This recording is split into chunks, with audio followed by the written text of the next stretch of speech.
গ্রামের নাম বৈদ্যনাথপুর। চারপাশে ঘন জঙ্গলে ঘেরা একটি ছোট্ট গ্রাম। গ্রামে বেশি লোকজন নেই বললেই চলে। একটু দূরে দূরে কাঁচা পাকা বাড়ি। গ্রামের উত্তরের দিকটায় বেশ ঘন জঙ্গল। সচরাচর সেখানে কেউ যায় না, তবে বলা হয় গ্রামের লোকজনকে বলতে শোনা যায় এই জঙ্গলে কিছু রহস্য লুকিয়ে আছে। প্রতি বছর ফাল্গুন মাসে এই গ্রামের বটগাছ তলায় বিশাল এক ভোজনের ব্যবস্থা করা হয়। এই ভোজনে গ্রামের ছোট বড় কেউই বাদ যায় না বললেই চলে। বড় বটগাছটা গ্রামের মধ্যমণি হয়ে আছে, তাই প্রতি বছর এই গাছের নিচেই রাতের বেলা ভোজনের আয়োজন করা হয়। গ্রামের কেউ বড় হাঁড়িতে রান্না করা নিয়ে ব্যস্ত, কেউ বেশ জমজমাট আয়োজন পুরো গ্রাম জুড়ে। এমন সময় হালকা মৃদু হাওয়া যেন দোলা দিতে লাগলো, কিন্তু এটা যে প্রবল ঝড়ের রূপ নেবে সেটা কেউ বুঝতে পারলো না। হঠাৎ দমকা হাওয়া থেকে প্রবল ঝড় বৃষ্টি শুরু হলো।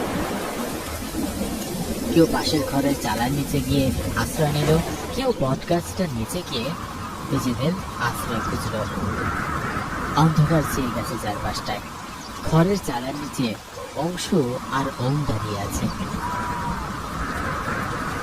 ঝড় বৃষ্টি থেমে যাওয়ার পর অংশু বলে, এই ওম, এখানে তো বীরেন ছিল আমাদের সাথে, কোথায় গেল রে? ঝড় বৃষ্টি বলতে তো খেয়াল করিনি, বীরেন তো এখানেই ছিল। না রে, হয়তো ও দিকটায় গিয়ে দাঁড়িয়েছে, চল গিয়ে দেখি বটগাছ। তারা সেখান থেকে বটগাছের কাছে গিয়ে দেখে সেখানে শুধু গ্রামের কজন বয়োজ্যেষ্ঠ লোক বিড়ি নিয়ে দাঁড়িয়ে আছে। অবিনাশ, বিধান আর গুনিন কাকা। বৈদ্যনাথপুরের সকল সমস্যার সমাধান করে থাকে গুনিন কাকা। তাদের কারো বয়স 60-এর নিচে হবে না। গুনিন কাকার কথা সবাই মেনে চলে এখানে। ওম আর অংশুকে আসা দেখে গুনিন বলে উঠল, রে, তোরা হন্তদন্ত হয়ে এখানে আসলি যে? আজকের এই ভজন হবে না রে, সবাই বাড়ি গেছে, তোরাও চলে যা। দেখছিস না কেমন উলট পালট হয়ে যাচ্ছে? আমরা এই জন্য এখানে আসিনি কাকা।